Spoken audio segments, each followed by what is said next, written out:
성경 말씀은 로마서 1장 24절로 27절까지입니다.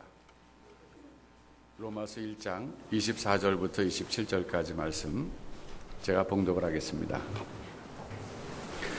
그러므로 하나님께서 저희를 마음의 정욕대로 더러움에 내어버려 두사 저희 몸을 서로 욕되게 하셨으니 이는 저희가 하나님의 진리를 거짓 것으로 바꾸어 피조물을 조물주보다 더 경배하고 섬김이라.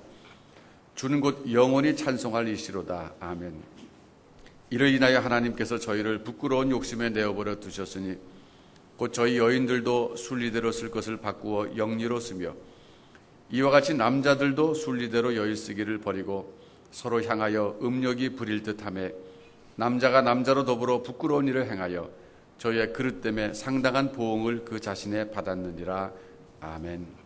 아마 어제 여러분들은 그 TV에서 눈을 잘 떼질 못했을 겁니다. 계속해서 보도되고 있는 노무현 전 대통령의 죽음과 관련된 그런 뉴스들 아마 여러분 많이 보셨을 거예요. 저도 좀 계속 보지 못했습니다만 조금씩 봤습니다. 그런데 이제 그분이 이제 퇴임하시고 나서 이제 어디서 그 얘기하신 건지 모르겠습니다만은 아주 기분 좋다 그러시더라고요.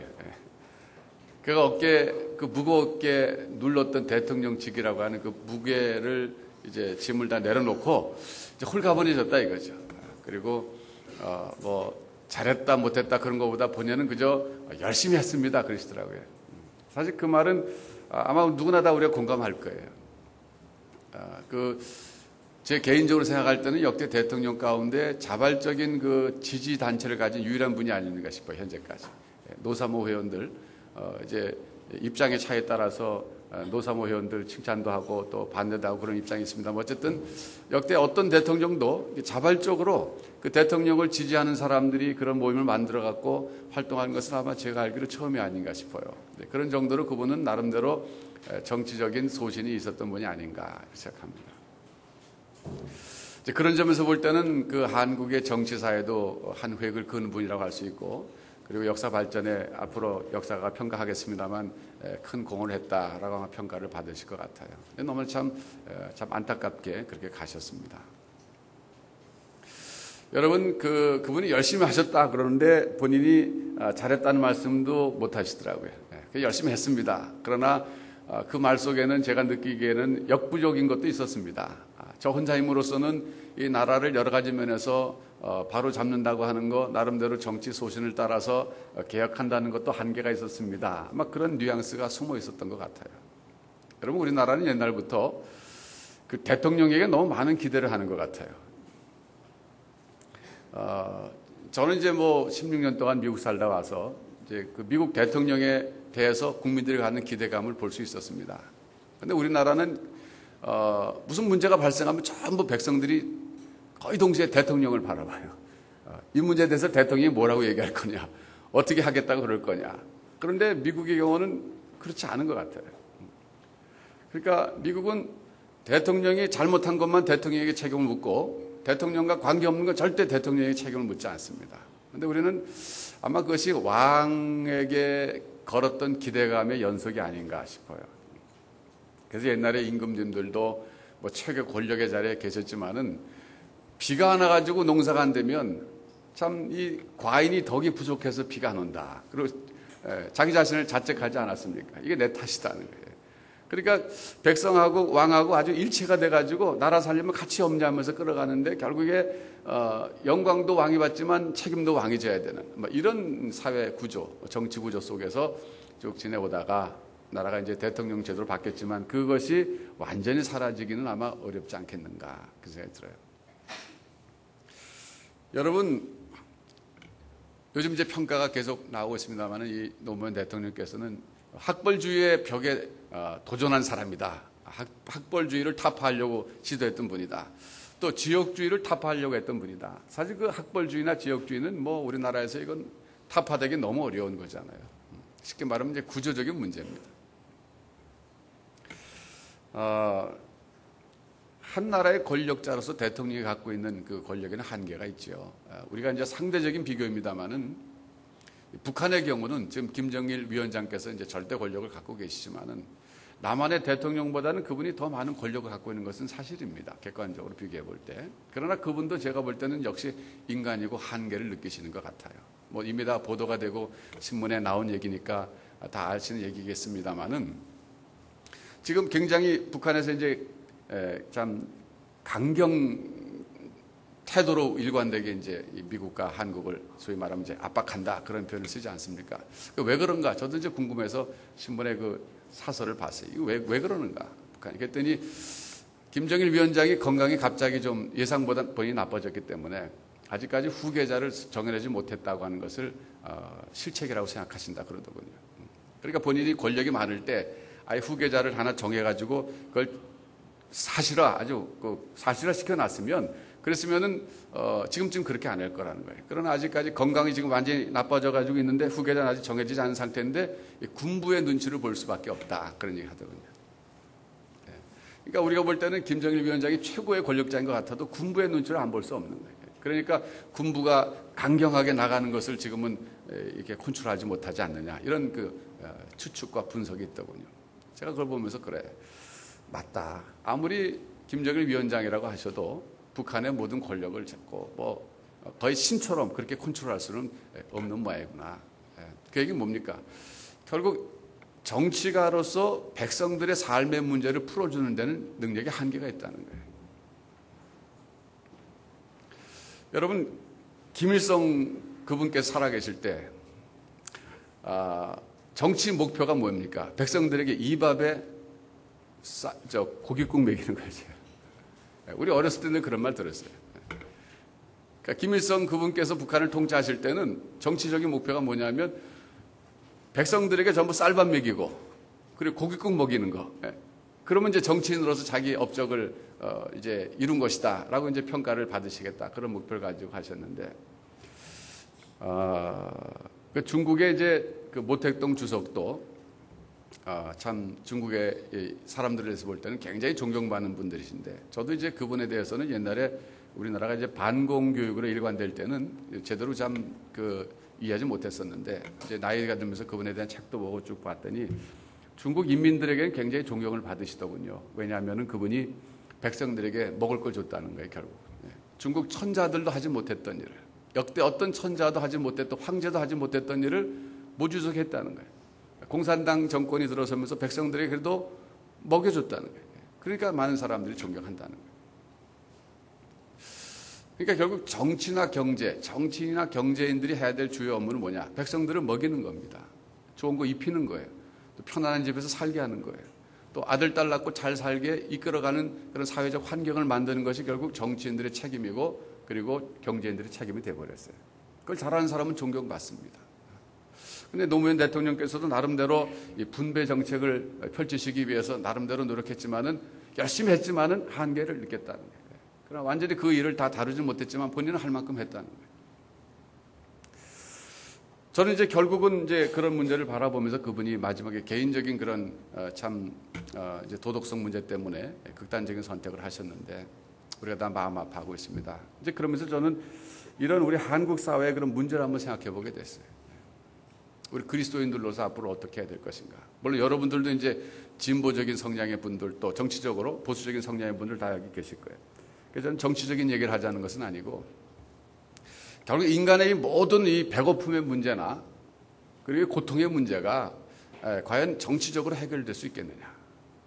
또 경제적인 방법 갖고 접근하면 해결될 수 있겠느냐. 물론 어느 정도는 해결되지만은 근본적인 해결은 되지 않지 않느냐. 그게. 이런 문제를 바라볼 때 좀 더 우리가 성경적으로 신학적으로 좀 영적으로 한번 이 문제를 다뤄볼 필요가 있지 않겠느냐. 그런 생각 해봅니다. 여러분 결론부터 말씀드리면 성경은 인간의 모든 배고픔의 문제, 헐벗음의 문제, 그리고 가난의 문제, 고통의 문제가 죄에서부터 시작됐다고 선언하고 있어요. 이제 그걸 이제 받아들이는 것이 신앙이고 이제 받아들이지 못하는 것은 아직까지 거기까지 신앙이 못 간 건데 이제 사회학을 전공하는 사람들이나 경제학을 전공하는 사람들, 정치학을 전공하는 사람들은 배고픔의 문제, 가난의 문제, 고통의 문제가 죄에게서 비롯됐다 그러면 그건 종교적인 영역입니다. 우리하고는 더 이상 대화할 수 없습니다. 그럴 거예요.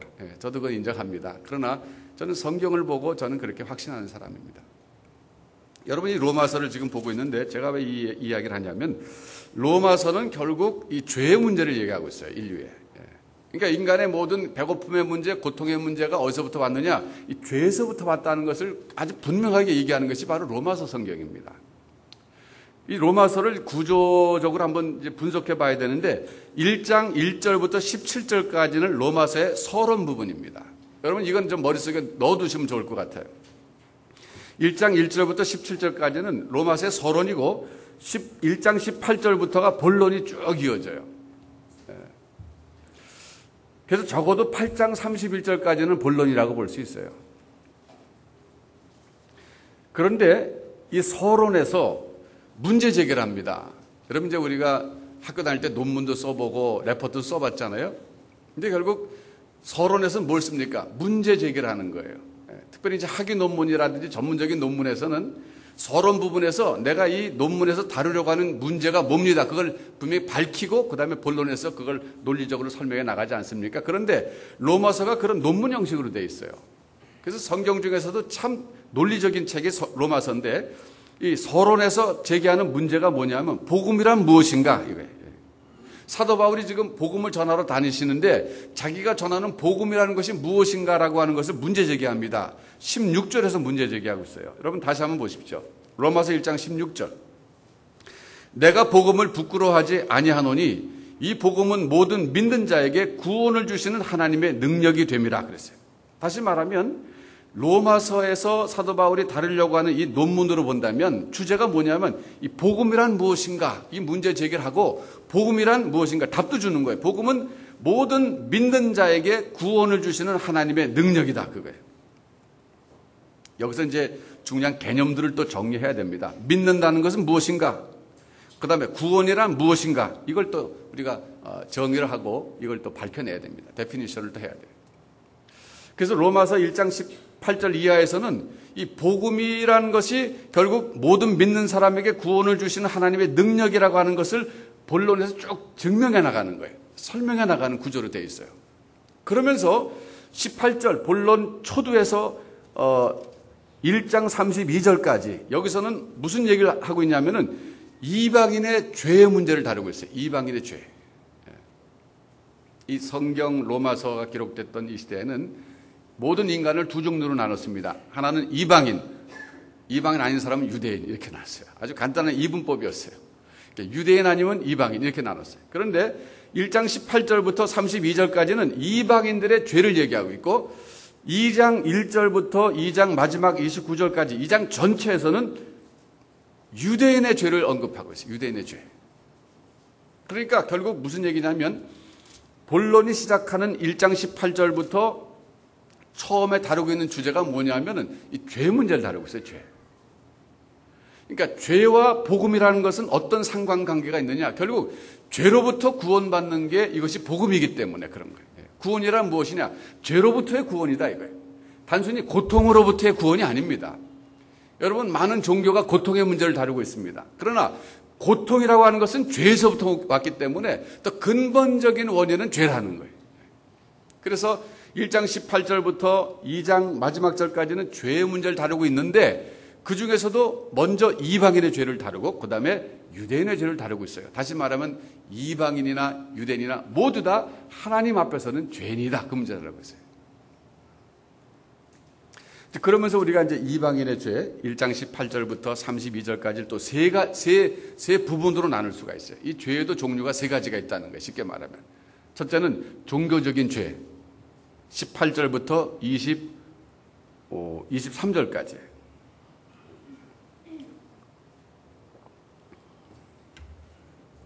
그리고 24절부터 오늘 본문 27절까지는 성적인 죄에 대해서 이야기하고 있고 그리고 28절부터 마지막 32절까지는 도덕적인 죄에 대해서 이야기하고 있어요. 그러니까 이방인의 죄를 세 가지로 분류하는데 종교적인 죄, 성적인 죄, 도덕적인 죄 이렇게 나누고 있어요. 오늘 읽은 부분은 성적인 죄에 대한 부분이에요. 그런데 먼저 종교적인 죄는 그럼 지난번에 설교했습니다마는 한마디로 말하면 뭐냐? 우상숭배라는 거예요. 우상숭배. 우상숭배하는 것이 바로 종교적인 죄의 어떤 그 전형이라고 하는 것입니다. 여러분 이제 죄라고 하는 단어를 조금 더 제가 원어로 좀 설명해 드린다면 하말티아라고 하는 헬라어가 있습니다. 이건 죄라고 하는 단어인데 이게 무슨 뜻이냐면 화살 그 관역이 있지 않습니까? 근데 관역을 향해서 화살을 쐈는데 관역에 맞지 않고 훨씬 빗나간 것, 이 빗나갔다 그런 뜻이에요. 그러니까 빗나감이 바로 하말티아예요.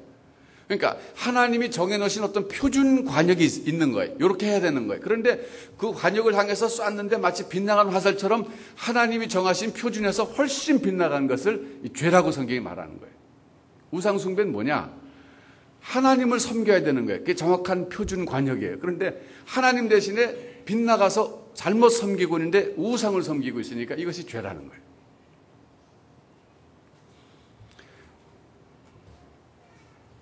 그런데 여러분 먼저 종교적인 죄를 얘기하고 그 다음에 성적인 죄를 얘기하고 그 다음에 도덕적인 죄를 얘기한 것은 우연히 그런 것이 아니라 정확하게 논리적으로 순서가 그렇게 나가기 때문에 정한 거예요.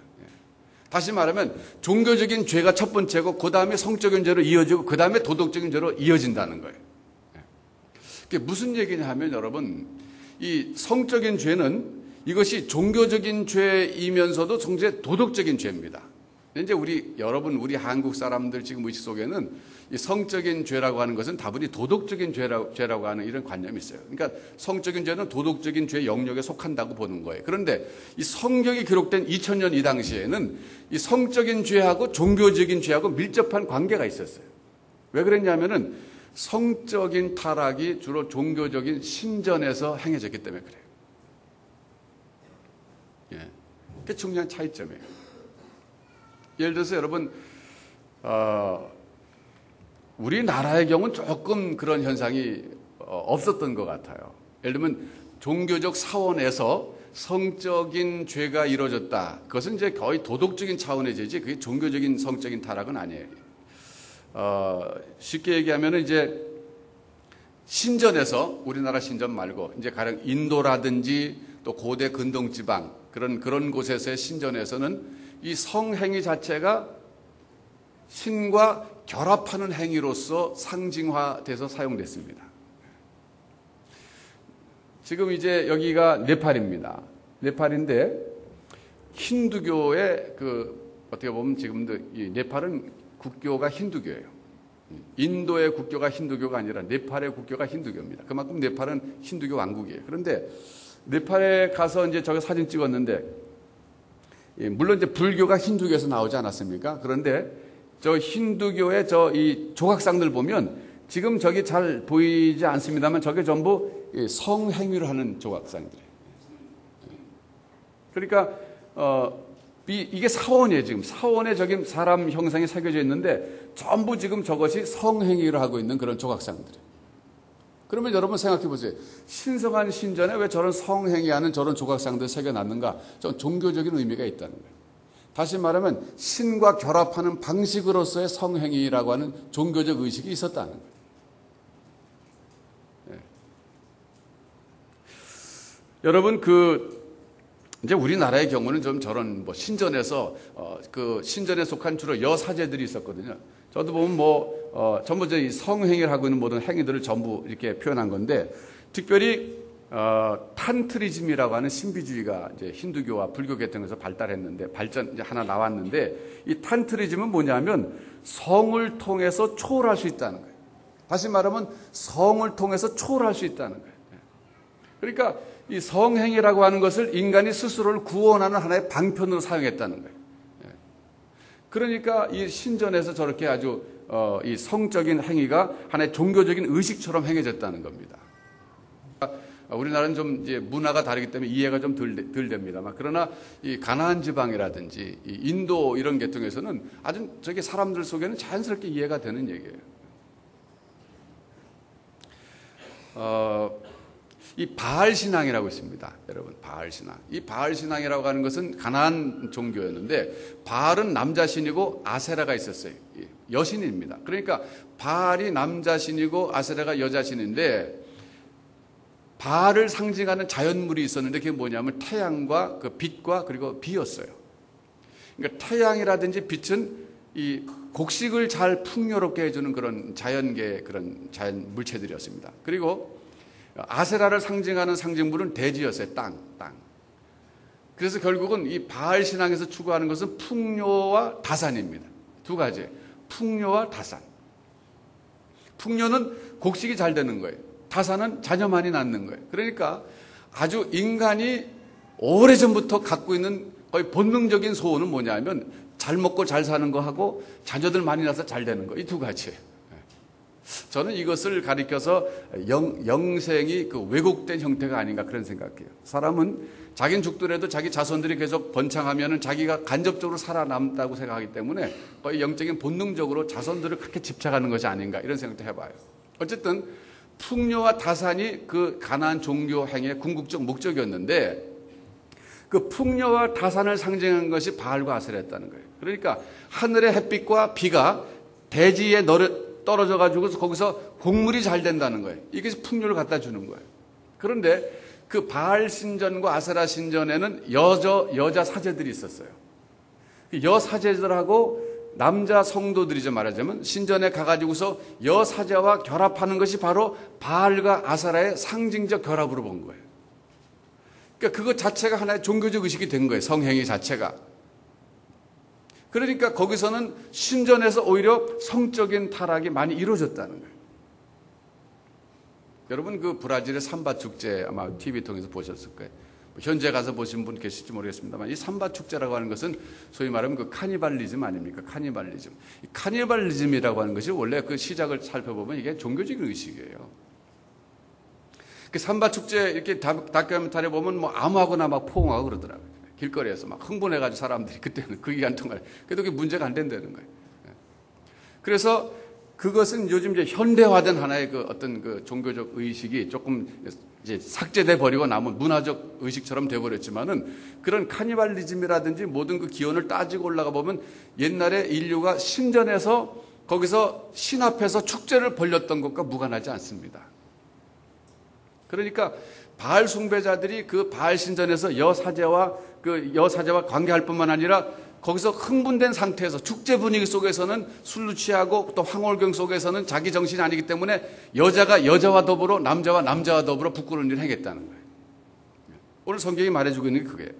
그러니까 이방인의 성적인 죄악을 언급하면서 여기서 동성애 행위를 얘기하고 있거든요. 1장 26절과 27절에 보면 저희 여인들도 순리될 것을 바꾸어 영리로 썼고 남자들도 남자와 더불어 부끄러운 일을 행했다. 이것이 바로 그냥 요즘처럼 무슨 뭐 가정집을 행했다기보다는 신전에서 이런 일들이 있었다는 거예요. 신전에서. 다시 말하면 그게 일종의 종교적 의식 속에서 여사제들과 관계할 뿐만 아니라 남자가 남자들로 더불어서 그 신전에서 이런 부끄러운 일들이 이루어졌다는 거예요. 그러니까 이것은 성적인 죄이면서도 단순히 성적인 죄에 그치는 것이 아니라 종교적인 죄하고 밀접하게 상관관계가 있다는 거예요.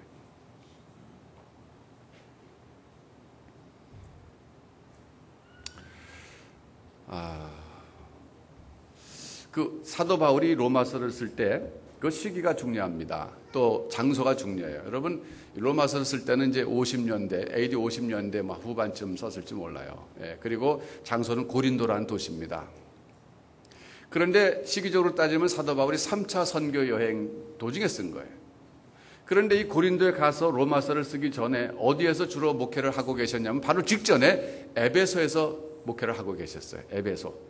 에베소는 대표적으로 아데미 신전이 있는 곳입니다. 아데미 신상 한번 보여주세요. 이 아데미 신상이라고 하는 건 말이죠. 여러분 전에 제가 이제 한국에서 이 다큐멘터리를 봤는데 그게 어느 방송에서 한 건지 모르겠어요. 그 신라 석굴암의 그 부처님의 그 미소의 그 스마일이잖아요. 그 미소의 원류를 찾아서라는 그 제목이에요. 그게 어느 방송인지 모르겠는데 제가 한번 그거 다시 좀 보고 싶어요. 제가 봤는데 그 석굴암 그 안에 있는 부처님이 이렇게 스마일하고 웃고 계시거든요. 그 석굴암의 그 부처님의 그 미소뿐만 아니라 석굴암의 그 형상 자체가 어디서 왔는가를 추적하는 거예요. 그러니까 기독교에서 만든 게 아니에요. 방송국에서 만든 거예요. 만들었는데 쭉 추적을 해 나가는데 물론 이제 중국으로 가요. 불교가 중국에서 이제 왔으니 중국으로 가서 중국에서 또 인도 쪽으로 갑니다. 인도를 거쳐서 거기서 멈추는가 했더니 그게 아니더라고요. 또 서쪽으로 가더니 아데미 여신에게 가더라고요. 아데미로 가더라고요. 근데 놀랍게도 그 아데미 여신의 신상은 아세라 신상의 이 헬라화된 거예요, 그게. 예. 여러분 나중에 혹시 찾아보십시오. 석굴암 부처님의 미소의 원류가 놀랍게도 여신에게서 간 거예요, 그게. 신라로 갈수록 불상이 조금 이제 남성화됐지만은 인도로 갈수록 이렇게 여성 몸매잖아요, 이렇게. 그래서 원래 그게 아데미 여신에서, 이 아데미 여신이에요. 아데미 여신도 이게 아데미라고 하는 그리스에서 처음 시작된 것이 아니라 가나안 종교의 아세라 여신상에서 온 것이라고 하는 그런 설이 굉장히 유력합니다. 근데 이 아데미 여신상이 인도로 가가지고 원래 불교는 처음에는 불상을 만들지 않았어요. 근데 불교가 발전하는 과정에서 불상을 만들었다 그럽니다. 그래서 불상이 처음에 아데미 여신의 영향을 받았기 때문에 여성상으로 만들었다가 점점 중국을 거쳐서 한국으로 오면서 한국 신라 불상은 남성화된 거예요. 그렇게 됐다는 거예요. 근데 아데미 여신의 저 앞에 가슴에 보면 저게 이제 두 가지 설이 있습니다. 저게 하나에 젖가슴이 많다. 젖가슴이 많은 것은 이제 풍요를 말하는 거예요. 다산을 말하는 거예요. 그런가 하면은 저것을 숫소의 고환으로 보는 사람들도 있어요. 결국 생식기. 그렇기 때문에 저렇게 이제 이 풍요와 다산을 상징하는 것으로 봅니다.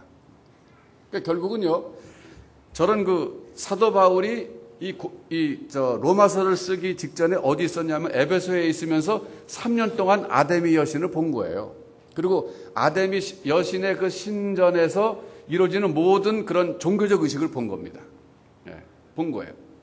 그러면서 기독교인으로서 그런 현상들을 바라볼 때, 이 사람들이 우상을 섬길 뿐만 아니라 성적으로도 여기서 참 문란하게, 하나의 종교적인 의식으로서의 성행이죠. 그런 것들을 막 거리낌 없이 하는 걸 본 겁니다. 그러면서 확신을 갖고 에베소를 떠나가지고 지금 이제 고린도에 왔는데, 고린도에서 로마에 있는 교인들에게 편지를 쓰면서 지금 그런 얘기 하는 거예요. 이방인의 죄라고 하는 것이 무엇이냐. 처음에는 우상숭배죄가 가장 근본적인 죄라는 거예요. 하나님을 알지 못하고 우상을 대신 하나님이라고 섬기는 죄가 먼저 있는데, 그 다음에 이어지는 것이 바로 그 우상의 신전에서 행해지는 성적인 타락이라는 거예요. 그 다음에 성적인 타락 다음에 이제 다음에 다루게 되겠지만 도덕적인 타락으로 또 이어진다는 거예요. 자, 이제 그만 보죠. 별로 은혜가 안 됩니다. 우리가 필요하니까 보지만. 근데 여러분, 이제 우리가 좀 생각해보고, 이제 기도 제목을 삼아야 될 것은 동성애 문제입니다. 동성애 문제. 한 15년, 20년 전만 해도, 소위 말하면 이 동성애자들이 이 클로짓에 숨어 있었다 그랬어요. 이제 카밍아웃 같은 게 이제 그때 당시에는 막 화제가 됐는데, 이제는 뭐 다 나왔기 때문에 화제도 되지 않아요. 근데 여러분, 이 동성애 문제보다 더 심각한 것은 동성 결혼 문제입니다. 어떻게 보면 이 동성애 행위라는 것은 개인적인 문제예요.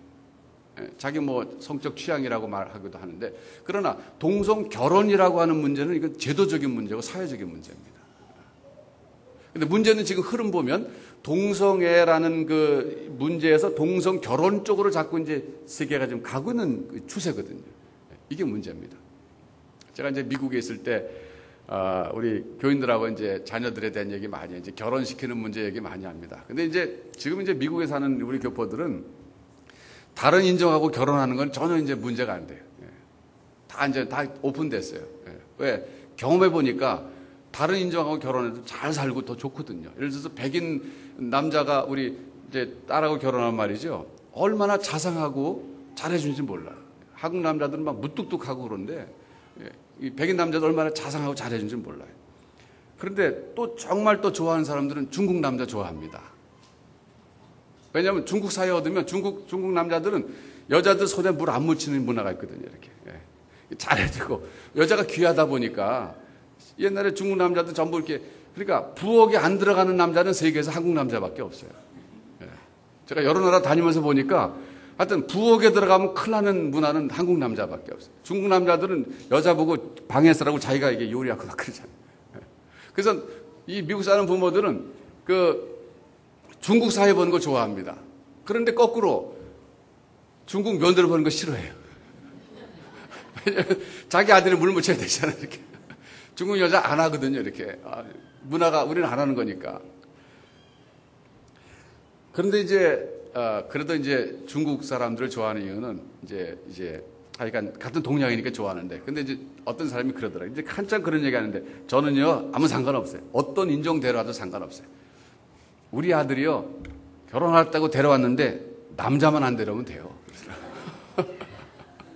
우리 딸이 결혼하겠다고 지금 데려왔는데, 여자만 안 데려오면 돼요. 그러더라고요. 여러분, 지금 이제 우리 웃지만은, 이 현실입니다. 현실이에요. 감사한 것은 그래도 우리 한국 사회는 그런 면에 있어서는 보수적이에요. 사회 자체가. 그러나 이제 뭐 유럽은 뭐 벌써 굉장히 그런 점에 있어서 진보적이고 정말 너무 많이 열렸고, 미국도 지금 주에 따라 조금 다르지만은 도시마다 좀 다르지만은 뭐 이미 뭐 법적으로 동성 결혼을 합법화한 곳이 자꾸만 늘어가고 있어요. 여러분 이건 대세기 때문에 막을 수가 없어요. 언젠가 미국은 저는 50개 주가 다 그걸 인정할 수밖에 없다고 생각해요. 더군다나 최근에는 그걸 유전자로 해석하는 경향이 좀 있잖아요. 그러니까 선천적이라는 거예요. 동성애자가 그 동성애 행위를 하는 것은 그 선천적으로 유전자가 그렇기 때문에 한다는 거예요. 그게 뭡니까? 행위에 대해서 그 사람은 잘못이 없다는 거예요. 그게 면죄부 주는 거예요. 그러니까 유전자라고 하는 것을 여기 이제 유전자 연구하시는 분들은 제가 생각할 때 고민을 좀 많이 하셔야 될 거예요. 크리스찬으로서 이건 책임 문제가 있는 거거든요. 어떤 인간의 행위에 대해서 하나님은 책임을 물으시겠다 그러는데, 만약 그것이 선천적인 것이다, 유전적인 것이다, 그러면은 그 사람은 책임이 없다는 거거든요. 근데 여러분, 우리가 이제 이해할 것은, 나라고 하는 인간은 선천적인 것과 환경적인 것의 공동작품입니다. 물론 선천적인 것이 중요해요. 제가 그 늑대 소년 얘기했습니다만 또 다시 한다면, 그 늑대 소년은 선천적으로 언어를 할 수 있는 능력을 타고났지만, 언어가 그 타고난 선천적인 그 요소가 개발될 수 없는 늑대라는 환경에서 살았기 때문에 말을 못 배운 거예요. 근데 우리 한국 아이지만은 태어나가지고서 미국으로 어렸을 때 입양 간에는 한국말 못하고 그리고 영어만 하거든요. 그러니까 인간은 선천적인 것도 중요하지만 후천적인 것, 환경적인 것도 중요하다는 거예요. 더군다나 이제 동성애자들이 그 성적 취향이나 그것이 유전적인 것으로 100% 아직 증명이 안 됐잖아요. 그건 뭐 주장일 뿐이지. 그런 점에서 볼 때 여러분 가운데 그쪽을 전공하시는 분들은 많이 고민하면서 해야 될 거예요. 근데 어쨌든 간에 이 동성애는 개인적인 문제입니다. 이건 뭐 성적 소수자라고 그러지만 그건 뭐 개인적인 문제로 더 이상 그거 갖고 말하면 이제 그것이 이제 오펜스가 되고 참 이제 법에도 저촉될 수 있을 정도가 됐는데, 문제는 동성 결혼이에요. 결혼. 왜냐하면 하나님께서는 아담을 창조하시고 하와를 창조하시고 두 사람이 결혼해서 한 몸이 될 것이라고 분명히 선언하신 아주 기본적인 명제가 있기 때문에 그래요. 이건 변할 수 없는 거예요. 창세기 2장 24절 한번 가서 보겠습니다. 여러분, 창세기 2장 24절.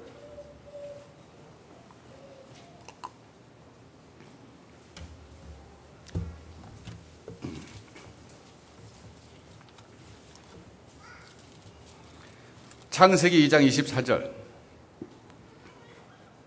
이러므로 남자가 부모를 떠나 그 아내와 연합하여 둘이 한 몸을 이룰지로다 그랬어요.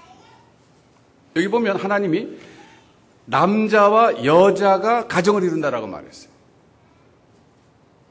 제가 아까 1부 예배 때 이 동일한 설교를 했습니다. 그랬더니 설교 끝났는데 어느 한 집사님 제게 오더니, 목사님, 제가 뭐 학교 이름을 말하면 조금 이제 공적인 자리니까 이제 Y대학이었습니다. Y대학 출신. 그런데 그분이 하는 얘기가, 목사님, 제가 학교 다닐 때 우리 학교에 동성애자 그 서클이 있었습니다. 그러더라고요. 자기 친구들도 거기 있었대요. 그분이 대학 졸업한 지 벌써 한 15년 가까이 된 것 같은데, 10년? 그 전에 벌써 자기네 학교에서 그런 게 있었대요. 동성애자 모임이 있었대요. 자기 친구도 나는 선천적이다 그렇게 얘기하더래요. 뭐 취향이 아니고, 난 성적 취향이 아니고 난 선천적이다 그렇게 얘기해요. 난 남자인데 난 남자가 더 좋은 걸 어떡하냐 그러더래요. 그러니까 이제 이것이 무슨 뭐 취향이라든지 개인적인 문제라면 사실 개인의 문제를 우리가 어떻게 타치하겠습니까만은, 그러나 이것이 결혼이라고 하는 동성 결혼이 합법화가 될 때에는 이게 사회 문제가 되고 우리 자녀들의 문제가 되는 거예요. 더군다나 이제 의학이 발달하고 과학이 발달하니까 남자와 남자가 결혼을 하더라도 아기를 원하면 가질 수 있잖아요, 이제는. 뭐 대리모를 통한다든지 시험관을 통한다든지 뭐 어떻게 해서 하여간 아이를 가질 수가 있잖아요. 또 여자와 여자가 결혼한다 쳐도 아이를 원하면 가질 수가 있어요. 그럼 여러분 생각해 보세요. 하나님이 그런 가정을 꿈꾸셨을까? 아니란 말이에요. 하나님이 우리에게 허락하신 가정은 남자와 여자가 만나서 참 자녀를 낳고 그걸 사는 그런 가정을 원래 창조 때 꿈꾸시고 허락하신 건데, 인간이 과학의 힘을 이용해 가지고 이제는 그런 것을 무시하고 본인들의 뜻대로 잘못된 가정을 만들어서 살아나갈 때 과연 하나님이 그걸 기뻐하시겠느냐? 안 기뻐하시잖아요. 저는요, 솔직히 우리 배아수아가 살아갈 그 인생을 생각하면 가끔 슬퍼질 때가 있어요. 나는 이제 한 뭐 20년이고 한 30년 살면 난 가겠지만은 그 아이들은 앞으로 한참 더 살 텐데, 걔네가 살 때는 더 얼마나 세상이 지금보다 훨씬 더 어려워질까. 여러분, 우리가 살고 있는 한국도 그렇게 방심하면 안 됩니다. 앞으로 한국 사회에 언젠가는 동성애 결혼 문제가 제도화돼야 된다고 이제 소수자들이 말하기 시작하면서 정치인들은 표를 의식하기 때문에 또 그쪽에 욕을 들어줄 것이고 점차적으로 이것이 운동으로 일어날 겁니다. 그때 저는 여러분 가운데 교회 이름으로는 그런 거를 우리가 반대하거나 활동하는 건 근본적으로 저는 원치 않습니다. 개인 시민으로서 내가 크리스찬으로서 그런 면에서 적극적으로 행동해서 그걸 전 막아야 된다고 생각합니다.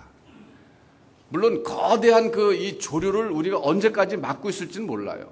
저는 그 미국이라는 나라가 많은 문제가 있지만 그래도 감사한 것은 서구 중에서 그래도 성경적으로 그 어떤 사회 근본적인 문제를 붙잡고 있는 그 면 때문에 저는 참 귀한 나라라고 봐요. 물론 문제가 많지만은 그래도 다른 유럽에 있는 그 서구 국가들과 비교해 볼 때 미국은 그래도 공화당이라고 하는 사람들과 보수적인 사람들이 그래도 결혼은 남자와 여자가 하는 것이다. 이걸 안 놓으려고 참 무진 애를 쓰고 있고, 또 그 어볼션 문제도, 낙태 문제도 끝까지 붙잡고 있는 그것 자체가 저는 그래도 하나님이 뭔가 인류를 위해서 붙잡아 두신 그런 국가가 아니겠는가 이런 생각도 해봐요. 근데 미국도 언젠간 그거 무너질 겁니다. 왜냐하면 인권이라는 것이 이게 무서운 용어예요. 인권이라고 하는 것은 지금 모든 사람이 인권은 다 존중돼야 된다고 생각해요. 그러니까 성적 소수자의 인권도 존중돼야 되기 때문에 내가 거기에 대해서 나는 그렇게 그런 동성애를 택하지는 않지만 다른 사람이 그런다고 그럴 때 그 권리를 인정해 줘야 되지 않느냐. 이런 사람들이 점점 늘어나면 그 사회는 동성애 결혼이 제도화 되는 거예요. 물론 다른 사람의 인권을 존중해 주는 것은 저 중요하다고 봐요. 저는 그런 일은 없겠지만은 제가 만일 대통령 한다 그래도 절대 공리 밖에서 기도하는 일은 저도 안 할 겁니다. 종교의 자유는 자기가 선택해야 되는 거예요. 또 성적인 취향도 자기가 선택할 수 있어요. 그러나 그렇다고 해서 우리가 살고 있는 이 사회 자체에 그런 것이 제도화되는 것을 우리가 막을 수 있는 한은 막아야 된다는 거예요. 끝까지 해봐야 된다는 거예요. 그냥 방치하지 말고. 왜? 우리 자녀들이 살아갈 삶의 상황이기 때문에 그렇습니다. 저는 오늘 우리 이 설교가 여러분들에게는 너무나 개인적이지 않기 때문에 나에겐 적용 안 된다고 생각할지 모르지만은 한번 그렇게 생각하지 마시고 한 번 더 깊이 있게 생각해 보십시오. 여러분이 자녀를 사랑하신다면 자녀들에게 어떤 삶의 상황을 물려주고 가기를 원하십니까? 정말 자녀들이 하나님이 원하시는 대로 그렇게 남자와 여자가 가정을 이루고 자녀 손 낳고 살아가는 그 아름다운 이 사회 환경을 물려주고 싶은 마음이 다 있지 않습니까? 그렇다면 이것은 나와 무관한 문제가 아니라 나의 아주 직접적으로 중요한 문제. 더군다나 오늘 여기 보면 하나님이 부끄러운 일을 행할 때 27절에 보면 저희의 그릇 때문에 상당한 보응을 그 자신에 받았느니라 그래요. 남자가 남자로 더불어 부끄러운 일을 행하여 저희의 그릇 때문에 상당한 보응을 그 자신에 받았느니라. 여러분 이제 이 동성애자들이 점점 이제 카밍아웃되고 막 그럴 때쯤에 또 하필이면 에이즈가 또 이제 거기서 비롯돼가지고 에이즈를 어떻게 해석했냐면 초창기에는 이건 하나님이 동성애자들에게 주시는 진노다 이렇게 해석했어요. 그러나 그건 참 조심스러운 해석이에요. 지금도 그런 해석을 갖고 있는 분들이 계시겠습니다만은 저 자신은 그렇게 해석하고 싶지가 않아요. 왜냐하면 그렇게 해석하기에는 에이즈가 너무나 무고한 사람들에게 피해를 끼치기 때문에 그렇습니다. 태국의 경우 보니까 너무 에이즈가 많아가지고 아이들에게까지도 아무 잘못도 없는 아이들에게까지도 그 에이즈 때문에 격리된 곳에서 살아가는 그 다큐멘터리를 볼 때 참 정말 마음이 아팠습니다. 또 아프리카 어느 도시는 이 에이즈가 이제 번져나가는 그런 그 도시를 보면 아프리카에 그 트럭이 다니는 길이 있어요. 아프리카 대륙에 그 메인 도로죠, 말하자면. 나라와 나라, 도시와 도시를 연결하는 그 메인 그 트럭들이 다니는 그 길이 있는데 트럭들이 다니는 주요 도시가 에이즈 환자가 굉장히 많아요. 이 트럭 운전수들이 다 옮겨놓고 다니는 거예요. 근데 그래서 아프리카 어느 마을에는 부모 없는 아이들이 너무 많아요. 부모들은 다 죽어버렸어요. 그 아이들은 무슨 죄가 있습니까? 그러니까 우리가 이 에이즈라고 하는 것을 하나님이 동성애에 대한 징벌로 주셨다라고 말하기엔 너무나 가슴이 아파요. 그럴 수는 없어요. 다행스러운 것은 이제 에이즈를 치료하는 약들이 많이 나오기 때문에 참 다행이긴 합니다만은 어쨌든 우리는 이런 그 참 우리 인간의 문제, 이게 우리 삶의 문제, 이런 삶의 문제가 이런 질병이라든지 이런 고통의 문제가 왜 시작됐는가? 이게 죄에서부터 시작됐다. 죄에서부터. 이 성적인 타락이 왜 이렇게 시작됐느냐? 왜 동성애가 이렇게 시작됐느냐? 종교적인 타락에서부터 비롯됐다. 하나님을 제대로 섬기지 못하고 우상을 숭배할 때 우상의 신전에서부터 비롯된 이 성적인 잘못들이 이렇게 번져나오기 시작했다는 거예요.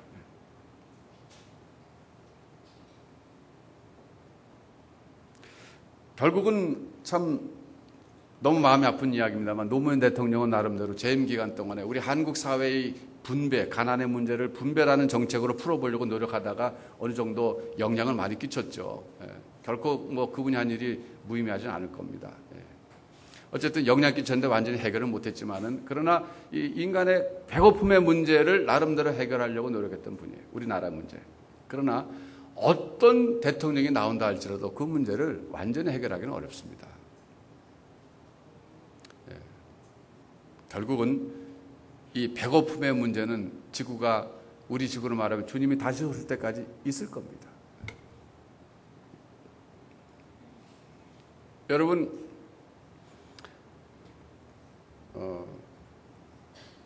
미국에 여행하다 보면 그 노는 땅이 굉장히 많아요. 근데 일부러 농사를 안 짓는 데입니다. 왜냐하면 곡물을 너무 많이 생산하고 옥수수 같은 거 많이 생산하고 그러면 오히려 이 곡물값이 떨어지니까 곡물 안정이 안 되니까 안 짓는다.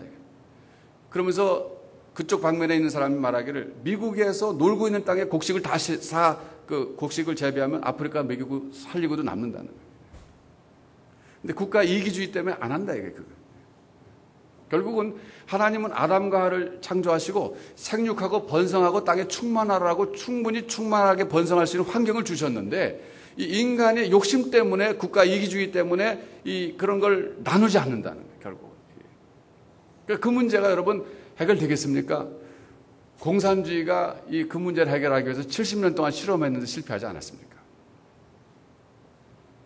그러니까 표면으로 나타나는 것은 배고픔과 질병과 가난의 문제이지만은 그 표면 그 빙산의 일각이라고 볼 수 있어요. 그 빙산의 일각, 그 빙산 그 자체 물속에 잠겨 있는 근본적인 문제는 사실은 성경은 말하기를 죄의 문제라는 거예요. 죄. 인간의 죄가 결국은 그렇게 가난의 문제, 질병의 문제를 야기시킨 거라는 거예요. 그래서 예수님이 오셔서 하신 게 뭐냐 그거예요. 예수님이 오셔서 하신 문제는 가난의 문제, 질병의 문제도 어느 정도 해결하셨어요. 그래서 예수님 3년 동안 다니시면서 오병이어의 이적을 행하신 것이 뭡니까? 배고픔의 문제 해결하신다는 거예요. 또 병자들을 고쳐주셨다는 게 뭡니까? 병의 문제를 해결해 주셨다는 거예요. 그러나 결국에는 마지막에 십자가에서 돌아가신 이유는 뭐냐 하면 가난의 문제나 질병의 문제를 해결할 수 없어서가 아니라 근본적으로 죄의 문제를 해결해야 이 가난과 배고픔의 문제를 해결할 수 있기 때문에 십자가에서 죄의 문제를 해결하시기 위해서 십자가에서 돌아가신 겁니다.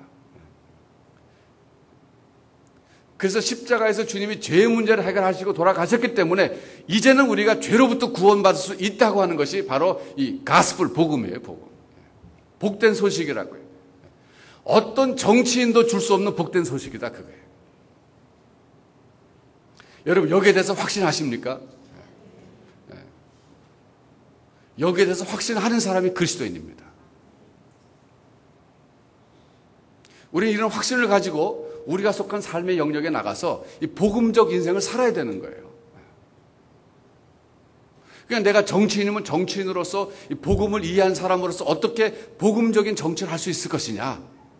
내가 문화 예술인이면 예술인으로서 내가 내 영역에서 어떻게 복음적 예술 활동과 문화 활동을 해야 할 것이냐. 이런 것들을 가지고 우리가 나가야 되는 거예요.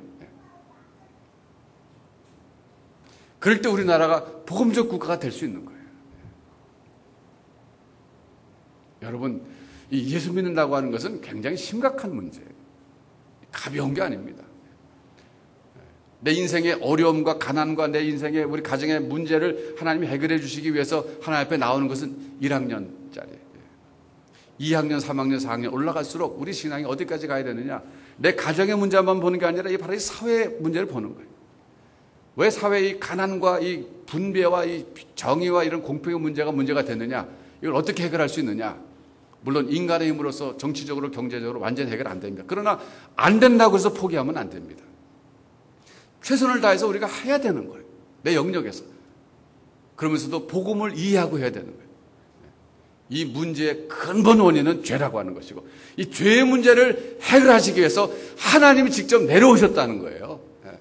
인간이 해결할 수 없기 때문에 하나님이 인간의 몸을 입고 내려오셨다는 겁니다.